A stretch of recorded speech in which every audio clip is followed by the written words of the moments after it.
Assalamu alaikum wa rahmatullahi wa barakatuh. On TikTok, I've seen so many videos of people losing their child, losing their loved ones. And it's very heartbreaking. It is something that cannot be expressed in words. So I thought, today we'll talk about the reward for those parents who have lost their children. I would like to start with a very, very special hadith, and I'll give you several hadith. This one in which Prophet ﷺ is telling us about the conversation between Allah subhanahu wa ta'ala and the angels who have brought the soul of a child into the heavens.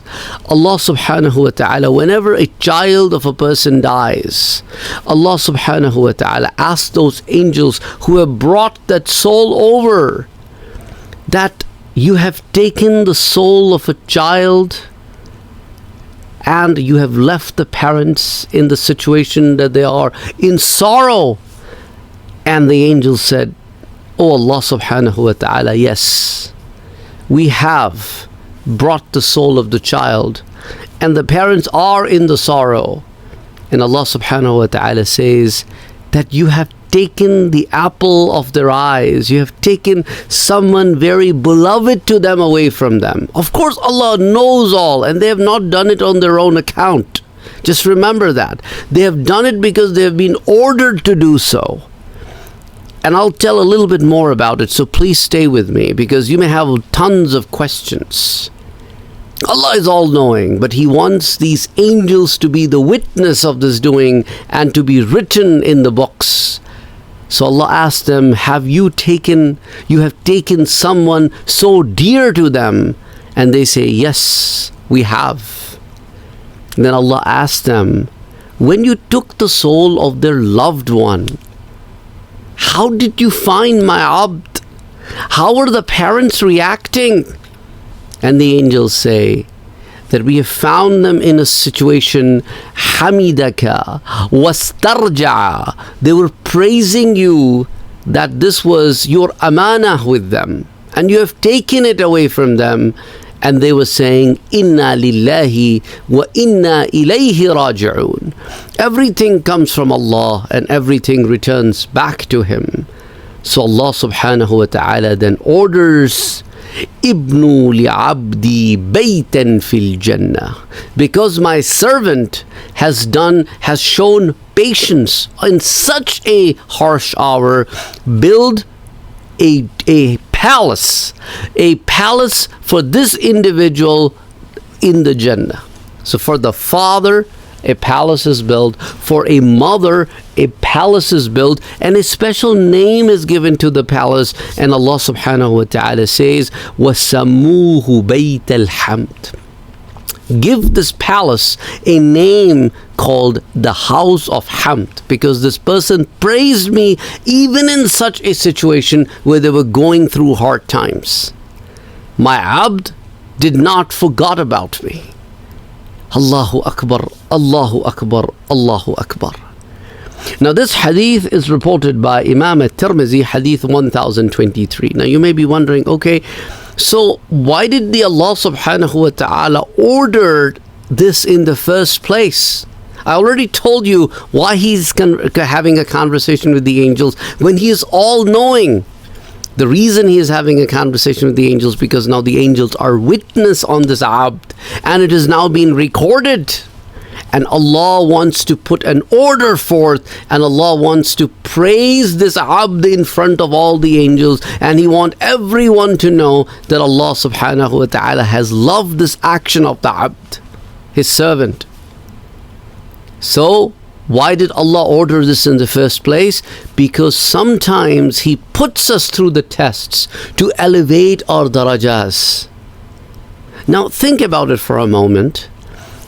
When Allah has ordered a house to be built for that individual in Jannah, what does that tell you?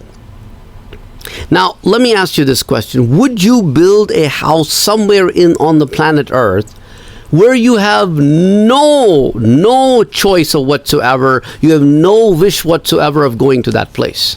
Would you spend so much money building a house on that place? Absolutely not. So building a palace, building a bayt for that individual in the Jannah itself is an evidence that Allah is so pleased with this action that Allah subhanahu wa ta'ala will make that individual enter the Jannah. Allahu Akbar. Allahu Akbar. Because Allah knows it is not easy to lose a child. It's not. And in that situation, if the person controls the emotions and shows the patience, there is a big reward for that individual. And Allah is all knowing and all seeing and all hearing. Sometimes He puts us through the tests so that He wants us to become successful. He wants to see how we react to these tests. So this is one of the many hadith that talk about when a person loses a child. And then these details that I've told you about, that these are the special angels who have come to take the soul of this child. So Allah is directly communicating with this individual. And some of these details that I've shared with you comes in Mir'atul Manajih, which is a sharah of Mishkatul Masabih, volume number 2, page 507. And then, let me share with you another narration. Prophet Muhammad sallallahu alayhi wa alihi wasallam's son, Ibrahim, he passed away when he was only 2 years old. Not even 2 years old, rather. Close to 2 years old. He was still in the nursing age. And Prophet sallallahu alaihi wasallam buried his son with his own hands, and his eyes were crying, and he was in pain and sorrow. And he told his companions that yes, it is natural to feel the pain, but our tongues will not complain. Allahu Akbar. Prophet Muhammad sallallahu alayhi wasallam was seen that he was crying. And this hadith is in Bukhari, Sahih al-Bukhari, hadith 1303. Similarly, Prophet Muhammad sallallahu alayhi wasallam said, if a man loses 3 child and they have not reached the age of puberty, and puberty is not an age, it is basically symptoms. Some people reach the age of puberty at the age of 14, some 15, some 9. So it all depends. And the Prophet said if somebody lost 3 children, doesn't matter, boys or girls, all boys combinations, whatever is the case, and those 3 children have not reached the age of puberty when they passed away, Allah subhanahu wa ta'ala make it such that these kids will make sure on the day of judgment to put this case in the court of Allah subhanahu wa ta'ala, to not make the parents enter the Jahannam, because they have been through so much sorrow and pain in the world. Losing a child itself is a great pain. Allahu Akbar. And who is doing this? Allah is doing this. Allah is making this happen. Allah is telling His Prophet of mercy to talk about my mercy to my servants, that when you go through this kind of a hardship, don't think that it is easy. Allah knows what you're going through. And Allah will reward you abundantly by saving you from the hellfire. So one of the companions, it was Abu Dharr radiallahu anhu, and as he said, Ya Rasulullah sallallahu alaihi wasallam, if somebody has lost 2 kids, not 3, will that person be also receiving the similar kind of a reward? And the Prophet sallallahu alaihi wasallam said, yes. And Ubay ibn Ka'ab radiallahu ta'ala anhu then asked, Ya Rasulullah, what if somebody has lost 1 child before reaching the age of puberty? The child passed away. Will that person also get this reward, that will be safe from entering the hell and will be allowed to enter the heaven because of this patience that this person bore on the demise of the child? And the Prophet sallallahu alaihi wasallam said, yes, even 1 child. This is the mercy of the Prophet Muhammad. The companion asked with the lower count, and the Prophet said, yes. And this hadith is reported by Ibn Majah, hadith 1606. And then the Prophet ﷺ said, and Sayyidina Abu Salma radiallahu ta'ala anhu narrates this, that the Prophet ﷺ opened his hand and he counted 5 things, and he said, these 5 things are extremely heavy on the scale on the Day of Judgment. Number 1 is Subhanallah. When you remember Allah subhanahu wa ta'ala with the word Subhanallah, don't take it lightly. It carries a lot of weight. Number 2, Alhamdulillah. Number 3, La ilaha illallah. Number 4, Allahu Akbar. And number 5, when a believer loses a child, Allahu Akbar. And then after losing a child, he shows patience. And he believes that Allah subhanahu wa ta'ala will reward him one day for his patience. He has this belief in him. So this act of yours will carry a lot of weight on the scale on the Day of Judgment. This hadith is reported by Ibn Hibban in As-Sahih, volume number 2, page 100, hadith 830. One day, a man brought his son to the Prophet sallallahu alaihi wasallam, and the Prophet sallallahu alaihi wasallam asked him, do you love your son? And he said, Ya Rasulullah sallallahu alaihi wasallam, I love him so much. After a few days passed, and the Prophet sallallahu alaihi wasallam didn't find that boy.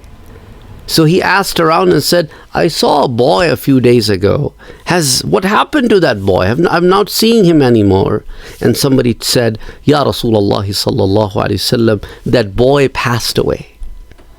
So Prophet ﷺ called upon his dad, who loved his son very much. The Prophet ﷺ said, are you not content or happy on the news that I'm about to deliver to you, that on your patience, you love your son so much that there was nothing else you loved more than that, right? So let me tell you a good news. Would you not be happy that Allah will make this a special arrangement for you on the Day of Judgment, that whichever door of Jannah you will go, you will find that kid of yours, and he will open the door of Jannah for you. Now that also takes us into a multi-dimensions that we have been talking about. That each door simultaneously, in parallel, the same child in each and every door. We'll talk about that, inshallah, in the next episode when we talk about the next dimensions. But it's very important for you to remember this. So Imam Ahmad ibn Hanbal rahimahullah says that the man said, Ya Rasulullah sallallahu alayhi wa alihi wasallam. Of course, he was content and happy. But upon this conversation, companions said, Ya Rasulullah sallallahu alayhi wasallam, is this a special arrangement only for this one individual who has lost his child? Or is this something that is open to any believer who loses a child and shows patience? And the Prophet sallallahu alaihi wasallam, the Nabiur Rahmah, said, this is for everybody. See, companions asked these questions, which made the Prophet of mercy open the door of mercy for all the ummah. And this hadith is reported by Imam Nasa'i, hadith 1867, and Imam Ahmad ibn Hanbal, hadith 15,595. So similarly, whenever we run into a problem, we should always say what? Inna lillahi wa inna ilayhi raji'un. Not specific to somebody passing away. Any kind of calamity, we should say Inna lillahi wa inna ilayhi raji'un. And there's one more hadith I want to tell you, and I will end our today's lecture here. The Prophet ﷺ said, whenever you encounter any kind of musibah, any kind of calamity, any kind of troublesome situation, and then even after some time has passed away to that troublesome situation, anytime you have remembered of that troublesome situation, you say, Inna lillahi wa inna ilayhi raji'un, even if a long time has passed and that musibah is not there in your life anymore. So Allah subhanahu wa ta'ala will give you the same reward as if you would have said when you have first encountered that musibah. This is the mercy of Allah. This is Ar-Rahman Ar-Rahim, whose servant we are. Allah loves us. He wants all of us to enter the Jannah. However, we don't strive hard enough. And this hadith is reported by Imam Ibn Majah, hadith 1600. May Allah subhanahu wa ta'ala keep everybody's child safe. Nobody has ever have to go through this of losing a child. And anybody who is sick, Allah subhanahu wa ta'ala gives them a complete cure. Ameen. Allahumma salli ala Muhammadin wa ala ali Muhammad.